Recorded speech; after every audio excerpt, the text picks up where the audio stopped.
Rupanya senang je nak hilangkan masalah sakit lutut ni. Ayah saya dulu kuat ke masjid setiap waktu. Masjid tu macam rumah kedua dia. Tapi bila lutut dia mula sakit, dia cuma mampu pergi waktu subuh dan maghrib. Dia selalu mengadu kat saya, nak rukuk pun seksa, nak sujud lagi susah. Abah rasa malu kalau tak dapat ikut jemaah lain. Sebagai anak, saya rasa terpukul dengar dia cakap macam tu. Saya tak nak biarkan Abah terus macam tu. Saya buat research dan terjumpa tentang lemongrass oil, bahan yang terbukti berkesan untuk masalah sakit lutut. Rasa lega bila jumpa produk yang ada bahan ni. Habaflex.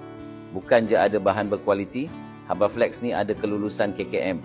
Jadi saya yakin selamat untuk Abah guna. Hari demi hari saya nampak perubahan.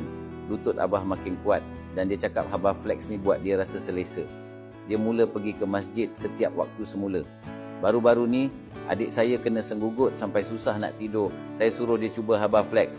Esoknya dia bangun senyum sambil cakap, terbaiklah Habaflex ni, boleh tidur lenak. Sekarang ni saya repeat 3 kotak terus sebab lebih jimat.